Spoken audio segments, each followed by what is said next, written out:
Največ sem razmišljala o tem, kaj vse bom jaz zamudila, kaj vse se bo zgodilo kolegicam, ko se meni ne bo. Takrat pač razmišljaš, če je tu vsega konec, ampak sem pol nekako se sprijaznila, da bom vse nadoknadila. Niste želeli pustiti, da vas bolezen spravi na kolena. V naši družini je vedno, nismo rekli jaz, ampak mi, vsi smo bili skupaj v tem. So težki trenutki, ampak so ljudje, dobri ljudje okrog nas. Meni se zdi, da človek brez nekega sočloveka ne more živeti. In ta dobrota okrog nas zmaga. Ni konec sveta, vseeno ne. Da se vse da, če imaš dovolj upanja in dovolj veliko željo.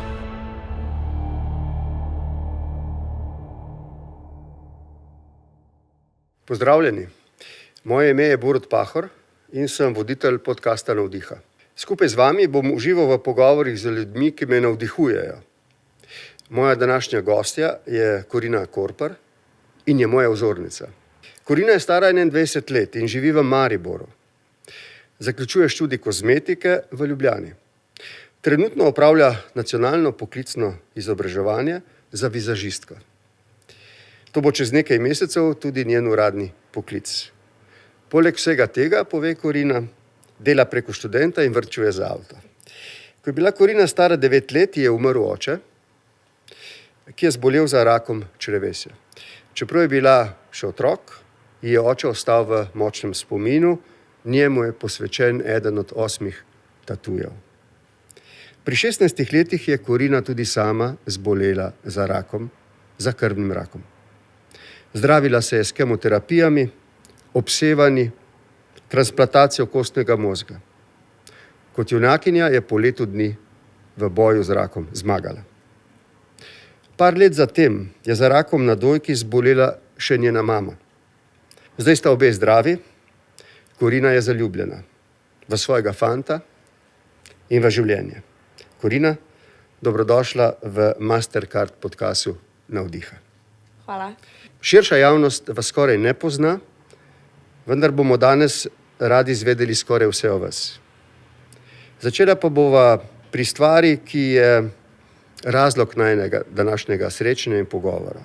Pri vašem boju z rakom, pri vašem junaštvu, pri vaši borbi, pri vaši ambiciji, da ga premagate, strahovih, skrbeh, vsem tem, kar vas je obdajalo, a ste na koncu uspeli.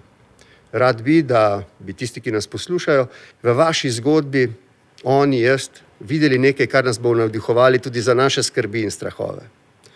Pa vas bi na začetku vprašal, Corina, ali se spomnite tistega dne, ko ste zvedeli za bolezen? Ja, spomnim se ga, kot da bi bilo včeraj v bistvu. Pri meni se je vse začelo z bolečinami v kolkih, ki smo jih pripisovali temu mojemu treniranju hip-hopa, plesa. In potem skozi preiskave, v bistvu biopsijo in vse, so ugotovili, da imam v kostnem mozgu rakave celice.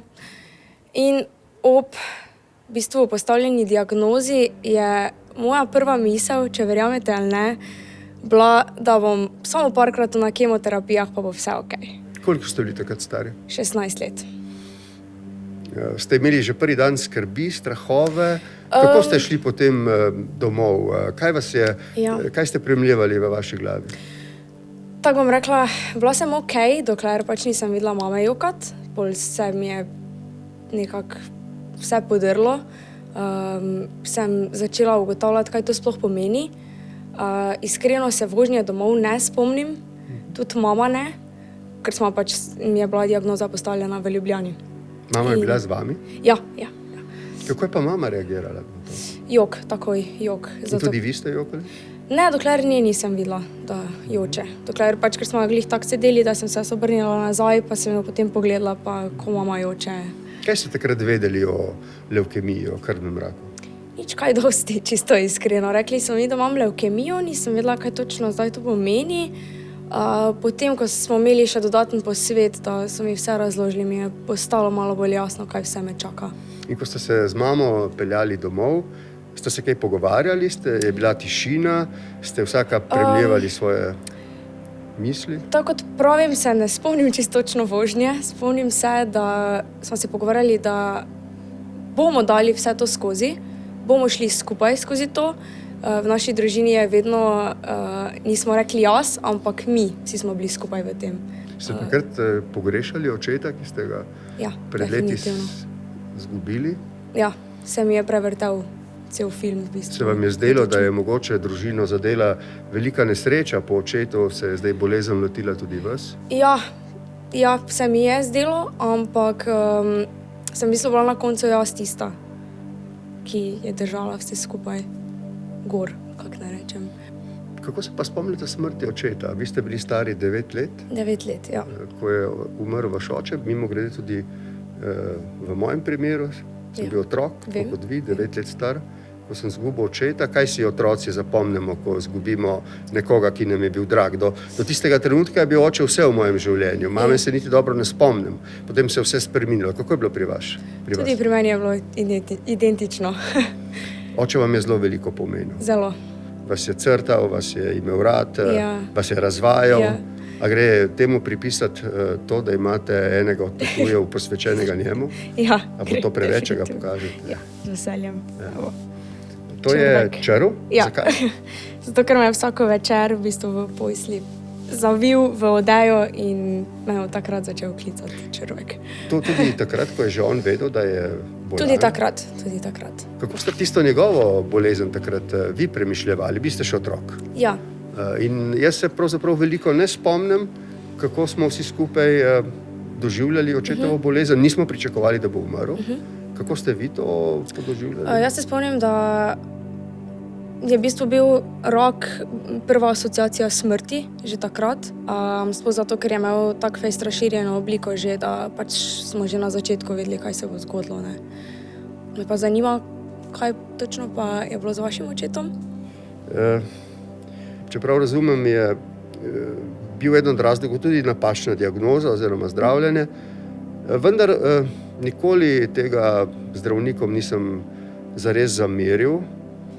Mislim, da je moja mama na eno vprašanje nekoga, ali bo morda posegla po kakšnih pravnih sredstvih, zaradi tega rekla, da bom jaz star ravno dovolj, da rok za to ne bo zamujen in se bom jaz sam odločil, kaj bom v zvezi s tem storil.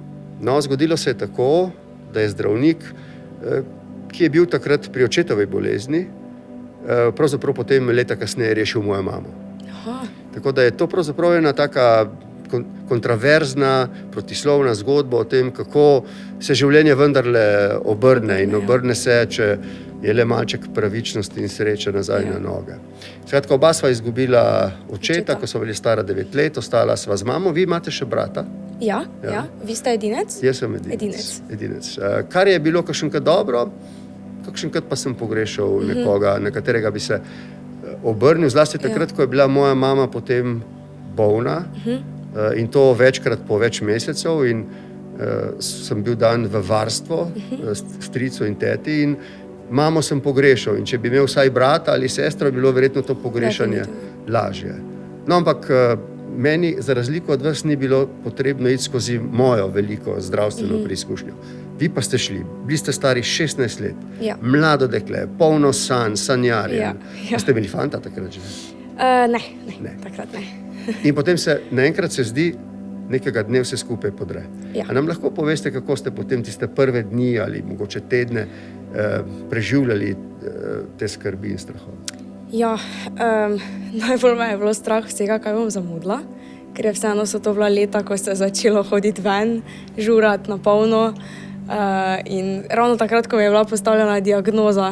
Spravi, vas je skrbelo to, da ne boste žurali, ne to, da bi imeli komplikacije, ki bi pripeljale do... Največ sem razmišljala o tem, kaj vse bom jaz zamudila, kaj vse se bo zgodilo kolegicam, ko se meni ne bo, ampak sem potem nekako se sprijaznila, da bom vse nadoknadila. Kdaj se je pa potem začel resen boj? Kdaj ste se začeli...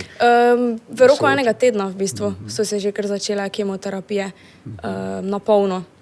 In ko ste začeli, ste bili brez slehernega dvoma, da boste zmagali, ali kako se to zgodi, ko zve človek za tako hudo bolezen, kot je rekel? Od začetka je bila misel v bistvu, da bom zmagala, že zato, ker mi je družina pa prijatelji so mi že skozi govorili, da to bomo zmogli ne glede na vse. Moram pa pač priznati, da so bili vmes definitivno dnevi. No. Od začetka ne, Potem pa vedno več dnevov, ko razmišljaš, če se tukaj konča. A nas lahko popeljete skozi te dneve? Ja, v bistvu tisti dan nisem jedla nič, slabo mi je bilo dosti. Ponavadi so to bili dnevi takrat, ko sem se pač najslabše tudi fizično počutila. Pol pa je tudi psihično vdarilo. Takrat pač razmišljaš, če je to, kaj sem jaz imela od življenja, če je tu vsega konec. To je bilo že na začetku? To je bilo bi rekla, v kakem drugem mesecu zdravljenja, da se je to začelo. No. Ampak takrat moram reči, da mi je ful bilo v podporo to, no, družina, ker je mama bila res 24 ur na dan je bila ob meni, ko je ona pač recimo šla domov iz bolnice, je prišel brat za en dan in v tistih momentih sem dejansko bolj rabila brata, kot pa mamo. Me je malo bolj razumel, kak ne rečem, z njim ni nikoli dolg čas.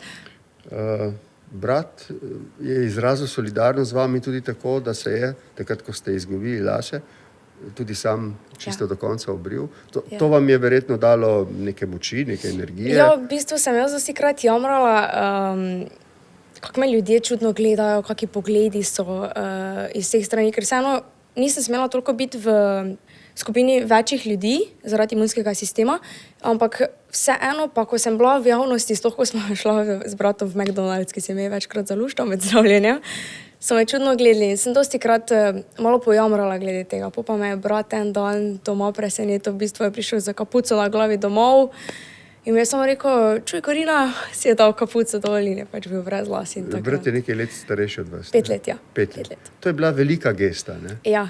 To je bila gesta ene velike ljubezni in predanosti. Ja. Ste to čutili takrat? Ja, takrat, v tistem momentu sem si mislila, jaz sem pa res najboljšega prijatelja do konca življenja ob meni. Mama vam je prav tako stala ob strani. Ja, definitivno. In rekli ste tudi prijatelji. Ja. To velja za vse prijatelje, ki ste jih imeli, so vsi razumeli, so vsi sprejeli te spremenjene okoliščine. Se je morda kdo ni razumel tega, ga je bilo morda strah ali kaj in se je oddaljil. Kako ste to doživljali? Ja, nekateri... V družini ste imeli 100% podporo. 100% podporo. In med prijatelji tudi precejšnjo, vendar? Med prijatelji bom pa tako rekla 50-50. Eni so razumeli, eni so se strašili. Ste jih obsojali zaradi tega? Takrat ja, zdaj jih več ne. Zdaj sem se naučila, da je boljše oprostiti v bistvu sam v sebi od znotraj. Sem jim oprostila. Verjetno so bili tudi oni v nekih stiskah. Ja, niso se znali spoprijeti s tem, niso razumeli, kaj točno to pomeni, niso vedeli, kako pristopiti do mene.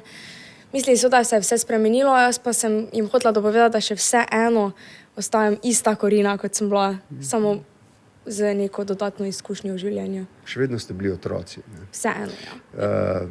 In ko so se ti, ki tega niso razumeli ali so se ustrašili, šli, vam je bilo hudo, ste to sprejeli, vas je to dodatno potrlo? Na momente ja, na momente ne. Takrat, ko se je to zgodilo, ko v bistvu sem se oddaljila od ljudi, sem razmišljala, kaj sem jaz naredila narobe, kaj so oni naredili narobe. Dostikrat sem obsojala sebe, ker bi mogla mogoče v dosti primerih drugače odreagirati.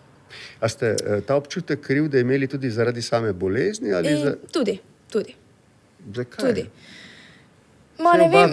Oba veva in takrat se tudi vedi, da niste vi krivi. Ampak zakaj se naleze v človeka ta občutek krivde, čeprav je on žrtev, ne pa storilec? Zakaj? Kako si razlagate to? Pa nimam pojma, čisto iskreno. Nimam pojma.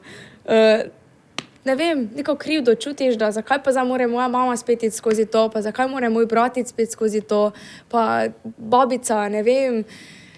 Vse ti gre po glavi, res je toliko misli, da jih težko nekako sploh strnem zdaj trenutno.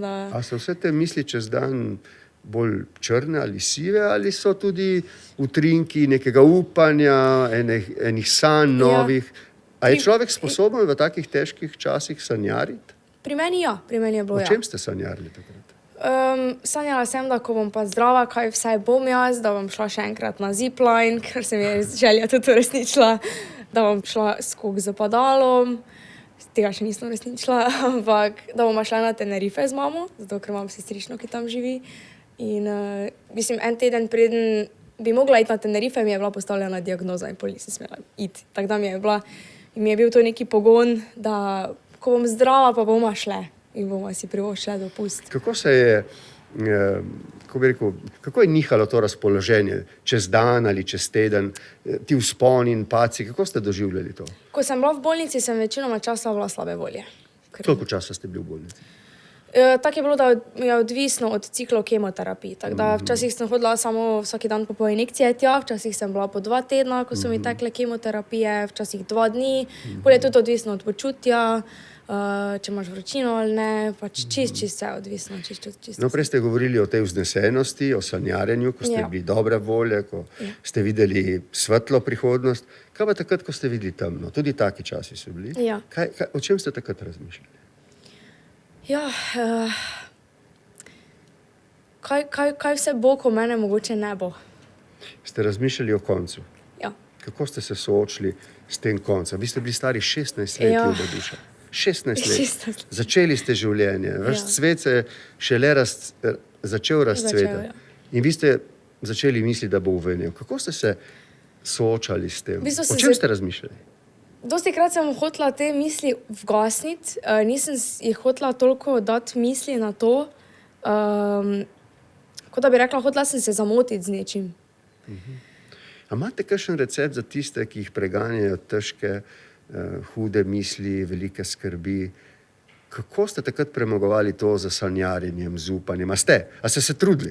Sem se trudila, kako sem pač lahko, ampak ne vem, meni se zdi, da človek brez nekega sočloveka ne more živeti. In jaz, če takrat... To je vaš nasvet, poiščite pomoč v sočloveku. Če ga ne bi imeli, bi šlo težje, morda celo ne bi šlo? Bi šlo dosti težje, ja, če ne bi imela vse družine. Ljubezni okrog vas, družine, prijateljev.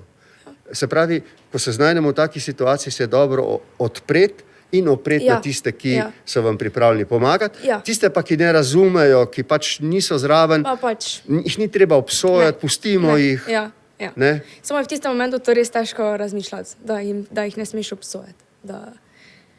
Vi ste celo prej rekli, da ste jim odpustili. Ja. Je bilo tako hudo to? Mislim, tako je bilo glede... Itak na začetku, jaz sem bila ful odprta glede same bolezni. Dobermo nisem nič skrivala, takrat, ko sem izvedela, sem tudi vsem sporočila. V bistvu sem pol tudi recimo na Instagram začela objavljati stvari, da so pač takoj vsi vedeli. In takrat je bil naval ljudi, ko se nismo čuli, ne vem, 10 let, ok, 10 let je dosti, ampak 5 let recimo, ja, če boš karkoli rabila, sem tu, pa nobenega ni bilo. Takrat sem že, ko se je to začelo, sem si mislila, ok, vem, kdo je tu, pa vem, kdo ni. Človek mora poiskati svoje notranje moči. Kje ste vi našli v sebi notranjo moč? Imeli ste srečo, da ste imeli ljubečo družino, mamo, brata, nekaj prijateljev, ampak v sebi, kje ste poiskali moč? Na koncu ste šele rasli dobro. Vi ste bili še otrok, je začel odraščati v mladenko. Mogoče neka izkušnja očeta, ker koliko se spomnim, pri njemu se je toliko hitro tudi odvijalo, da je kar hitro... Koliko se pač spomnim, tako vam v spominu, da je kar hitro obupal. Se vam je zdelo?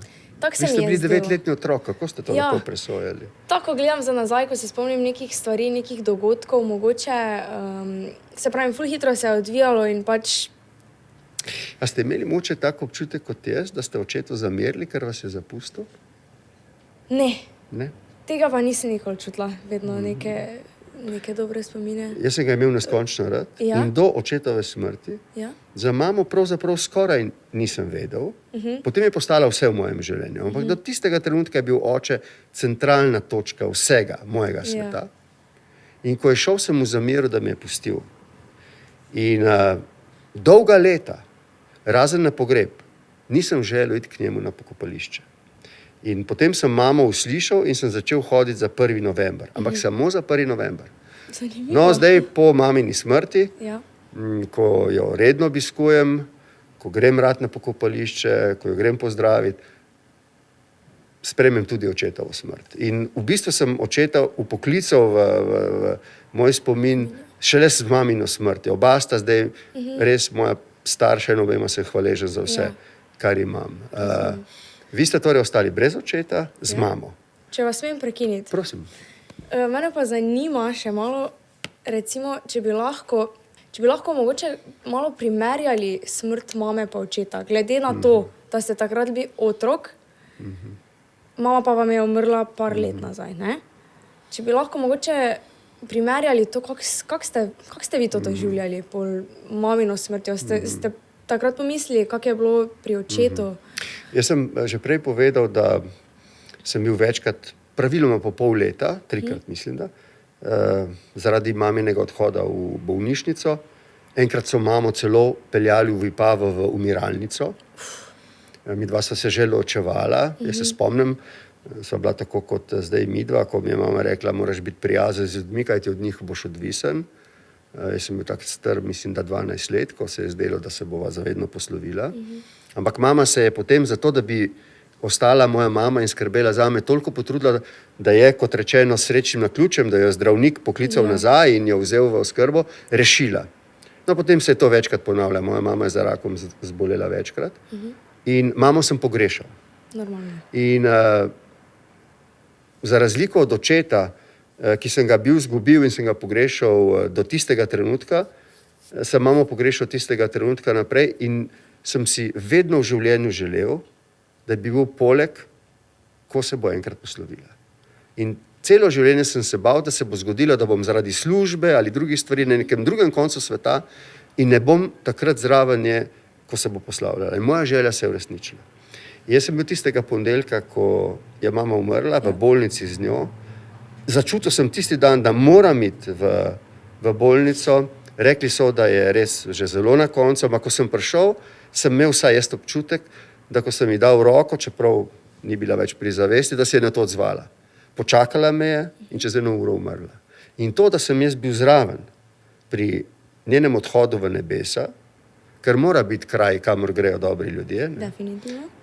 to mi je omogočilo, da je bila tista noč po mamini smrti, noč, v kateri sem jaz v življenju čutil največjo spokojnost. Nobena druga noč, noben drug trenutek v življenju ni bil tako perfektna spokojnost, kot je bila tista noč po mamini smrti. Kar se sliši čudno, ampak tako je bilo. Navdihujoče. Ko ste bili sredi bolezni, ste hodili v bolnico, ste bili doma, ste hodili v šolo? Ne, Nič. Nič, nadaljavo. Nadaljavo. Vendar ste nekaj delali od. Ja, v bistvu prvotno sem hotela pavzirati. Drugi letnik sem pač naredila do konca, ker postavili so mi diagnozo aprila, tako da sem mogla potem drugi letnik končati. Pol za tretjega pa sem se odločala, če pavzirati ali ne. Koliko je bilo osredotočenosti, koncentracije v študiju? Mislim si, da če človek preživlja bolezen, ki ni nujno ozdravljiva, da se sprašuje, koliko tega naj dela proti njegovi volji. Koliko ste bili osredotočeni na samo V bistvu učenje? je bilo to, da sem se jaz hotela malo zamotiti v bolnici, ker sem za šolo večinoma delala, mislim, v bolnici večinoma delala za šolo. In takrat pač, ne vem, tiste pol ure, kaj sem lahko bila skoncentrirana na tisto angleščino, ali karkoli je bilo, sem Vam je malo to se pomagalo? spozabila. Spozabila sem se, kje sem, pa kaj sploh delam tu. A ste mogoče šli tudi v kakšno drugo literaturo? So vas začele zanimati stvari, ki vas prej niso? Malo bolj me je začel zanimati make-up, ličenje. Make-up. Ja. V času, ko ste bili bolni? Ja, iz vidika tega, ker nisem imela trepalnic pa v brvi. In sem si mogla v brvi risati, trepalnice pa lepiti. Zdaj kako si naj nalepiš. In kako ste to počeli? Ja, Lahko malček kako si naj opišete? nalepiš trepalnice, če nimaš niti črte, kje bi naj bile trepalnice. Ampak sem se naučila. A je bila to neka taka zunanja ilustracija vašega upanja, Ja, da boste? Vsakič, ko sem šla v bolnico, sem se zrihtala. Čisto vsakič. Make-up, oblekla sem se, čeprav sem se pol mogla tam v pidžamo obleči, vedno sem bila zrihtana. In še zdaj, ko grem na pregled, vedno zrihtana tako kot zdaj, ko vas vidim. Skratka, niste želeli pustiti, da vas bolezen spravi na kolena. Ja, Ste se borili, pokončno, ste se lepo Tako. oblekli. Ja. To me zelo spominja na mojo mamo. Res. Ja. Treba je živeti, dokler Torej, ni tudi ona- konec, nikoli konec. Je tudi ona bila med zdravljenjem. Je bila pozitivna ali je bila bolj negativna, koliko se kaj spomnite? Dokler sem bil še otrok, je vedno mislila name Ja? in da me ne sme pustiti samega. To je bilo dovolj. Kasneje je potem čutila to ljubezen mojega očima, mene, ljudi, ki smo jo imeli radi, in jo je ta ljubezen naša potem varovala, vedela je, da jo čakamo, da si ne znamo predstavljati, da bi šla. Da ona mora zborbati. Potem pa na koncu je prišla tudi demenca in se mi zdi, da Normalno. pri demenciji je nekoliko lažje, ne vem zakaj, ampak se mi zdi, da je nekoliko lažje slovo tistega, ki gre, ker se pravzaprav niti v celoti ne zaveda. Čeprav sem vam rekel, ko sem prišel zadnji dan do nje, sem se dotaknil, se me je spomnila. In jaz sem bil tudi zadnja oseba, ki se je poleg Joškota še spomnila. Ne? Kdaj se je prevesilo vse skupaj v neko upanje? Da ste rekli, aha, zdaj pa mogoče pa bo. A se spomnite tega trenutka? To je pa po moje bilo čisto na koncu. Po transplantaciji. Po celem letu? Ja. Zato, ker vseeno imaš ti skozi dvome. Sploh, ko kemoterapije, sem dala skozi. Pa so me čakala obsevanja, da sem potem lahko šla v transplantacijo. In obsevanja so bila res huda. Res huda. Imela sem obsevanje celega telesa. V bistvu ne zgleda, kot da boli. Pa ne boli v tistem momentu, ampak potem pride vse za tabo. No. Je bilo dosti hujše. In dokler nisem iz transplantacijske sobe, kjer sem bila zaprta 1 mesec, drugače, prišla na oddelek, do tistega momenta nisem bila 100% prepričana v to. Res ne. In potem, ko sem prišla enkrat na oddelek, se spomnim tega momenta, ko so me pripeljali na invalidskem vozičku, so stale sestre in zdravniki, pač so osebje, pa tudi vsi pacienti v bolnici zunaj, izven sob, na hodniku in so mi vsi ploskali in bravo, in takrat sem si mislila, zdaj pa sem zmagala, zdaj pa... Ste praznovali kaj ta občutek? Ste se kaj nagradili vmes med tem bojem enoletnim? S čim ste se tako... Bi se nagradila s hrano, ampak nisem mogla v tistem momentu še nič jesti. V tem času vi niste imeli fanta, ne? Ne. Ste pogrešali to, bom rekel, intimno ljubezen? Ja, definitivno. Ste jo že prej mogoče kakšenkrat tako malček okusili, da ste jo pogrešali? Ja, sem jo, ravno zato sem jo tudi toliko bolj pogrešala. Kaj ste pogrešali? Ja, zdaj, če smo čisto iskrena, sem na začetku, ko sem bila stara 15 let, pač se začne vse dogajati in možgani narediti in fanti gor in fanti dol in on tisto, on mi je pisalo ne. In takrat sem v bistvu, mi je bila všeč pozornost fantov, ful. In moram povedati, da sem jo imela tudi mogoče malo več kot kolegice, pol pa sem jo imela vedno manj. Ste bili zapeljivo mlado dekle? Ja, sem bila kar... Samo da vprašam vmes, ste po tem času bolezni mislili, da ste to zapeljivo zgubili? Ali... Ja.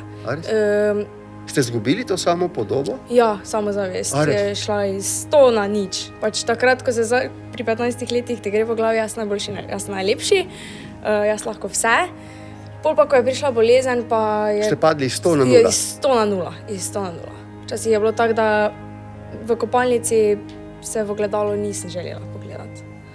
Je to celo je znak take depresije, malček? Niste se hoteli soočiti s tem stanjem? Še danes je tako, da če nisem namazana, nisem 100% samozavestna. Ko pa se namažem, pa... Ste takrat premišljevali tudi o tem, če boste potem še zanimivi za fante? Ste o tem... Sem se, ja. Ta pubertetniška ljubezen se vam je motala takrat po glavi, ali ste jo... Definitivno. Ja, ne. Ja? Definitivno. Ja. Kje lahko dobim čim več pozornosti od kjeregakoli fanta? Tak je bilo. In ste bili deležni takrat, ali ne? Ne, niti ne. Ampak niste zamerili? Ne, kje. Potem je šlo vse vendarle proti koncu. Ja. Rekli ste, bili so prvi znaki, ne? Ja. Prvi signali, da mogoče se na obzorju kaže rešitev, upanje, ne? Ta optimizem je narasel. Kdaj je bilo prvič jasno, da ste zmagali? Ko sem šla potem, tako kot sem rekla prej, iz transplantacijske sobe na oddelek in potem iz oddelka po 1 tednu domov. Takrat sem si oddahnila, konec je, vse je za mano, ampak še vseeno ne doživiš tistega momenta, zdaj pa sem 100% zmagala, zdaj pa je konec. Še vseeno imaš nekje zadaj v glavi, da mogoče pa še ni vsega konec, mogoče pa še kdaj kaj pride. Tudi ko so vam zdravniki rekli, da je konec? Ja, se zdravniki nikoli ne dajo tiste 100% potrditve, ne. Ampak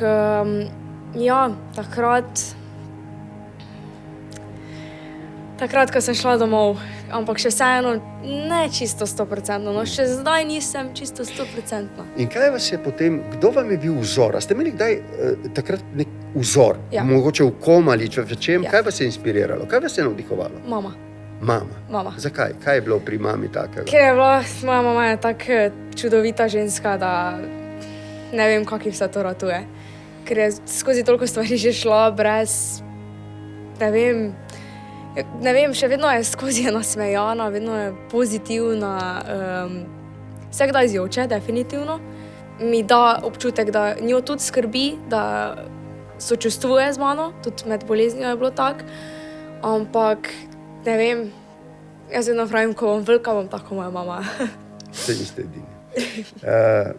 A je bila ta vrnitev v običajno življenje lahka, ste jo sprejeli z veseljem, ali so bili tudi tukaj kakšni taki grenki preizkusi? Takrat se mi zdi, da je bilo najhujše od vsega. Ja, zato ker vseeno si izoliran, si večinoma v bolnici ali pa doma, nobenega ne vidiš, razen pač družine, pa tu pa tam prijateljev. In tista vrnitev, kako me bo zdaj javnost sprejela, kako bo zdaj, kaj, še vseeno sem bila brez las. Koliko časa ste bili še brez las? Ful dolgo, ker sem se še vmes dostikrat pobrila, zato ker so bili neki laski, ko sploh niso bili. To je za mlado dekle velik hendikep. Ja. Lasje so velik hendikep. Ja, ampak da vam še to povem. Na začetku sem mislila, da kako bom jaz gledala, da to ne bo nikak katastrofa. Pa sem ugotovila, da mi dejansko ful paše. In sem se počutila prav badass, ko sem bila brez las. Ste želeli, da si pašete, ali mislite, da vam je res to pasalo? Ne, dejansko zdaj imate čudovite... Hvala. Prej se mi, vse tako kot sem rekla, sem imela momente, ko sem bila, zakaj me vsi tako čudno gledajo in to. In potem pač, ko je brat naredil to, da si je pač pobril lase, pol sem začela razmišljati, pa mi res paše. Ali so bili to časi, ko ste se odločali za vizažistko, za kozmetiko? Ja, v bistvu make-up me je že prej zanimal. In pol pa še toliko bolj neke poslikave, ker takrat, ko sem bila brez las, jaz sem lahko bila, karkoli sem hotela biti. Imela sem lasuljo, ali pa je nisem imela. Takrat sem tudi po zdravljenju sem začela nositi očala, lahko sem jih imela, lahko ne. Lahko sem imela eno obrv narisano, drugo ne. Pač lahko sem bila to, kaj sem hotela biti v tistem momentu. Lahko sem bila karkoli. Pa ste čutili takrat tisto srečo veliko? Ali kako ste to? Glede ličenja? Glede vsega. Če človek verjetno v času zdravljenja čuti neko težo, nekih skrbi, kot sem rekel, morda celo nesreče, ali ste potem čutili srečo? Sem čutila srečo. A ste čutili na drugačen način kot leto prej? Še vseeno malo z distanco, ali kako narečem, še vseeno si nisem upala biti preveč srečna. Me pa je najbolj osrečevalo od vsega, so me osrečevale neke poslikave. To pač najbolj vse ravno zato, ker sem se lahko spremenila v karkoli, kadarkoli sem hotela in sem začela razvijati v bistvu ta talent, ki ga še danes ohranjam.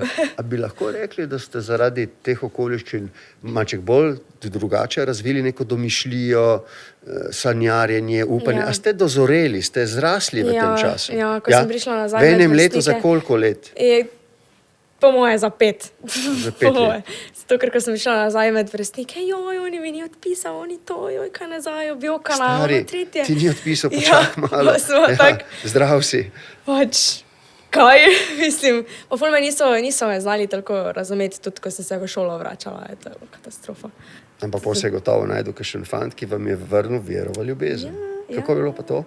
Trenutni fant v bistvu. A res? Ja.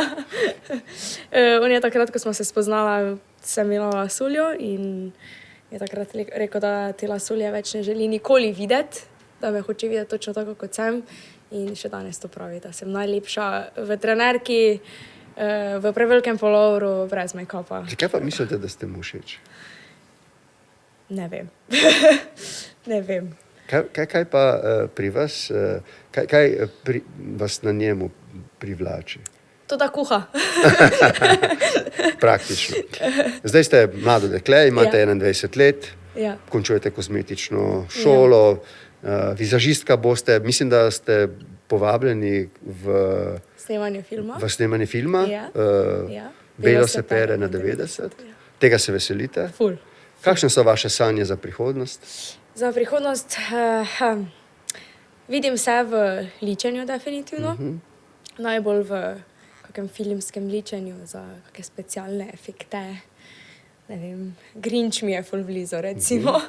Bi rada kaj takega tudi jaz enkrat ustvarila. Take stvari, ne vsakdanje, me zanimajo. Si boste ustvarili družino? Ja, definitivno. Boste kakšenkrat pripovedovali svojim otrokom o tem, kaj ste dali skozi? Kaj jim boste povedali? Težko vprašanje. Mogoče bi jim vlivala upanje vsakič, ko jim spodleti. Zdaj paste, ker začenjava delati nauke Ja. za vse, za prihodnost. Tudi zame, zdaj vas zelo poslušam. Kaj bi jim rekli? Da ne glede na to, če jim kdaj spodleti, da naj se vstanejo. Padajo 7-krat, pa naj se 8-krat vstanejo. Na tak način. Da ni konec sveta, vseeno ne. Da se vse da. Vse se da. Če imaš dovolj upanja in dovolj veliko željo. Dostikrat me mladi ljudje, zlasti v osnovnih, tudi v srednjih šolah vprašajo, če imam kakšne nauke. Potem se vedno ustrašim, da bom deloval zelo staromodno, če jim bom poskušal reči, da je dobro, če človek čim več zna in čim več ve, da so kakšne stvari, ki niso nujne, pa jih je dobro vedeti. Jaz mislim, da se vsak od nas na nek način prebije do spoznanja, da je sam odgovoren. Eni prej, eni kasneje. Tisti, ki imate take življenjske preizkušnje, kot jih imate vi, kot ste rekli, hitreje zorijo, tudi potem z nekimi takimi močnimi spoznanji, živijo naprej. Nekaterim je to, meni je bilo to prihranjeno. Tudi zato sem vas povabil v ta pogovor, ker se mi je zdelo, da nas je kup razvajenih otrok, kljub temu, da morda nič nimamo materialnega, ampak da imamo ljubezen, da smo obkroženi z ljubeznijo, da smo zdravi, da nam nič ne manjka in da ne znamo tega ceniti, da jemljemo to kot samoumevno. In da so sem in tja nekateri, ki jim je to odvzeto, jim je ta samoumevnost prihranjena in mora iti skozi težke preizkušnje. In ni nujno, da najin pogovor in vaša razmišljanja zdaj samo koga navdihujejo za boj skozi bolezen, ampak tudi za vse druge, recimo zapletene človeške situacije, ko se zdi, da smo stopili pred zaprta vrata, da je konec. In tukaj se mi zdi, da so zgodbe mladih ljudi, ki ste preživeli recimo raka, da so tudi za vaše vrstnike dovolj, se mi zdi, zanimive, močne, da jim dajo vedeti, da se da uspeti tudi takrat, ko se jim na prvi pogled zdi, da je to nemogoče. Tako da upam, da smo mogoče tudi s tem pogovorom komu dala misliti, da je življenje lepo, nenazadnje ste zato zmagali v tem boju. Nastopijo pa neka, recimo temu, temna, mogoče mračnejša obdobja, ko se znajdemo v stiski in nas je celo strah in si sprva niti ne znamo pomagati, ampak potem se oprimemo bilk in se oprimemo tistega, kar je, kar nam pomaga, prijateljev, znancev, vseh, ki nam stojijo ob strani. In pozabimo na tiste, ki nam pač ne morejo ali ne znajo pomagati. Delamo s tistim, kar nam daje moč, kar nam daje energijo. Meni se zdi, da tak vsak človek ima v življenju nekaj takega, kaj ga je zaznamovalo oziroma nekako spremenilo. Jaz mislim, da vsak od nas, tudi najbolj razvajeni, in jaz sodim med nje, imamo nekaj v svojih življenjskih izkušnjah, kar je točno tam v nas zato, da nam stoji ob strani, ko se znajdemo v težavah. In takrat nas ne sme biti sram to malček poiskati v nas, ker drugega nimamo, da tistih stebrih stojimo.